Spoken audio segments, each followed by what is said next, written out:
Our next guest has 3 tips for San Diego real estate. Please welcome luxury real estate specialist, Scott Degnan. All right, there he is. How you doing, Derek? What's going on, Scott?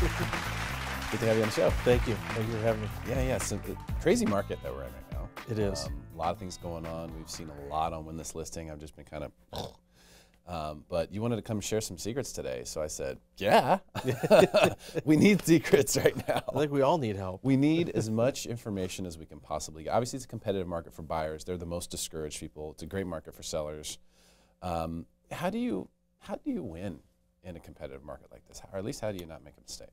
Well, I mean, we're all human, so we're always prone to mistakes. But I would say that it's what you do after the mistake that really makes defines your character. But if you're working with buyers right now in a competitive market, you have to be doing stuff that's different. The old days, you could just send over your offer and just, hey, ours is the top offer, so we'll most likely get picked. Not today. Everybody's looking at different financing terms and, how long is the close of escrow? People are waiving their appraisal contingencies. I have my clients, every single one of them, write a letter about themselves describing why they think that they should get the home so you can make that connection with the seller. And then I also write a letter for them describing why my clients are qualified, why they should get the home. And then if possible, if I know that that agent is doing an open house on the weekend, I'll go and personally hand deliver that offer to them so I can kind of create that relationship with them as well and put them at ease that, hey, look, he's been in this business since 2007 on the real estate side, 1998 on the mortgage side. He knows both ends of the transaction, and just make them feel comfortable with it. Yeah, because I mean, as a listing agent, right, it's not as, you're making a decision, it's not just about the dollar figure. You got to pick one that's going to actually come to fruition. I mean, that's really, really important because you might get 10, 11, 12 offers. That's great. But you have to pick one that is going to come through, because if that falls out, you've just lost a big position in the marketplace. Now you're back on the market. Absolutely. Which is sort of like a bad thing. And it's certainly not something that's going to allow you to command as much gravitas in the negotiation as you would have been able to before. Now, because now you're really scared about having a buyer fall through the second time. Right. So what I've noticed is that it seems like listing agents mostly want to pick the offer they feel like is the one that's going to come through for sure. Right. Like, this is a committed buyer. They are definitely going to buy this house, right? Yes. So that's the main thing. Yeah. And sometimes it doesn't even come down to price. Like you were saying, it's just that feeling that you have from, and you gain that trust with that other client. One of my buyers came in $5,000 under asking, and they had an offer at asking, but they chose us because I took those extra steps. I created that relationship with the seller's agent, and we were the ones that got picked out of it just because of that. The seller actually read the letters and realized what my client had and realized that okay, it's not all about the money on this one. So they did the right thing and we got the house. So I think if I would have just sent over that offer, I would have just been one of many and we never would have got the home. That makes sense. Yeah. Yeah, so it's different than what I think most people believe it is.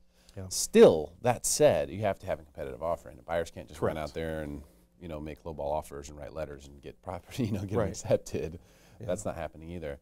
I think another thing that's become really interesting, though, in a hot market like this is that it's easier for agents that are mediocre to seem as though they're performing at market because there's so much demand. But I still believe that choosing the right agent will pay for itself many times over. What would you say is like a good tip for someone who's trying to select, a real estate agent? I would say, we always interview for listings, right? But nobody really interviews their agent for a buyer. Well, it's just as important, because if you have a home to sell and you have to go and buy another home, is that agent going to be available after hours? Are they going to pick up your phone at 9 and 10 o'clock at night? They should. And if they're not, you need to be questioning yourself, are you working with the right person? Are they going to be available on the weekends? Are they a full-time agent? A lot of people out here in San Diego have their real estate license. I mean, let's face it. I mean, everybody I talk to has a real estate license, and but are they full-time? Are they going to be able to get in there and show you that property at 1 o'clock in the afternoon on a Wednesday, or do they have to work till 5 o'clock and they'll show it to you at 6? But in the meantime, somebody else has already seen it and already put a cash offer on it, and now you've lost that home. And nothing against, new agents out there Absolutely or people not. who are trying to transition into the business. But I was in an Uber recently where I was talking on the phone to a home seller through Win This Listing, and he heard my conversation. They handed me his real estate card. Okay, that's an Uber driver. Now, there's nothing wrong with that. Right. Every agent has to do their first deal at some point. Correct. Just not doing my deal. That's all. That's all I'm Right. saying. That's cool. You got to do your first deal. I hope your mom or your cousin or somebody, I hope you do it well for them. But you're not doing my deal, your first deal. Sorry. That's all. Right. That's all. So, if nothing wrong with it. Right. But hey, we all have to start somewhere. Not me. and I started not somewhere today. too. So, yeah, it is tough, and you have to be consistent in that. You have to be up to date on what all the new laws are, and what's going on in the market, and what the area is looking like where you're looking for your buyers. So, if you are a buyer, let's go back to that, because that seems to be where all the real challenges are in this marketplace. I mean, sellers, getting 50, 60,000 above appraised value, they're okay right now.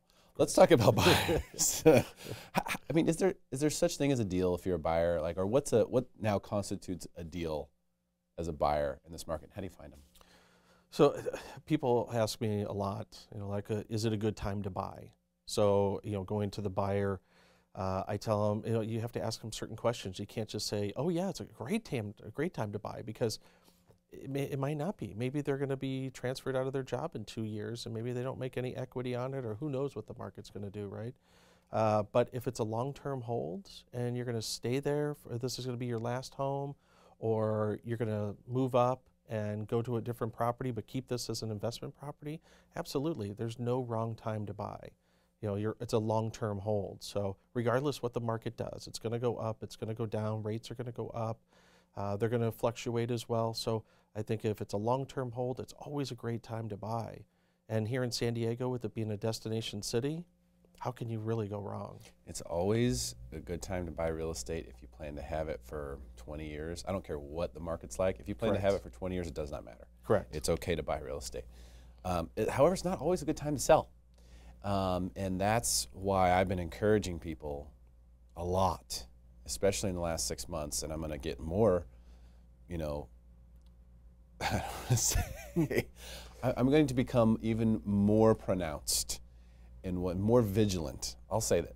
I'll just say, I'm going to become more vigilant about telling people you need to sell now, because there are a lot of folks, like people I just talked to yesterday, they said, yeah, well, we want to sell around March next year. Okay, so that's cool. And you know what? The market will probably be fine in March next year, probably. Assuming that a big catalyst, a huge event doesn't happen between now and then, a 9/11 or North Korea sets off a bomb or something like that would cause the stock market to tank and cause all sorts of things. It would have a ripple effect. It'd be bad. But as long as that doesn't happen, you'll probably be okay. However, whenever you say to yourself, okay, we're going to sell this month, this year, out in the future, you're completely susceptible to the marketplace. Right. Completely susceptible. So you, in that particular position, you might say, all right, well, we want to sell in March of next year. Your house could be worth $100,000 less by then. It could. If the right things happen, it could be worth $100,000 less. Why take the chance and roll the dice? I don't think it's worth it. Yeah. I don't think it's worth it. I think it's better to say, well, let's go ahead and, we know we've got a great market now. I mean, a great market to sell in right now. Absolutely. I would rather sell a little too early than a little too late, Scott, but that's just me. Yeah. And perfect example, I did an open house. We had a new listing come on over in Rancho Penasquitos. We listed it at $798, and it wound up going for $885. I did the first, I listed it on Friday night, had a blind offer for $47,000 over asking at 11:30 at night on a Friday. Saturday, I pulled in to put my signs up, and that day, I had 2 people waiting at the front door. One was the blind offer, and I had 43 couples come through that open house in 4 hours. It was absolutely incredible. Proof. It's an amazing time to sell. Yeah, it's a great time to sell. Take advantage. I will just get louder with this message. Scott, thank you so much for your time today. Absolutely. I appreciate it. Thank you for having me. Stick around for more Smarter San Diego TV, where we guarantee to make you smarter than everyone else. Commercial free.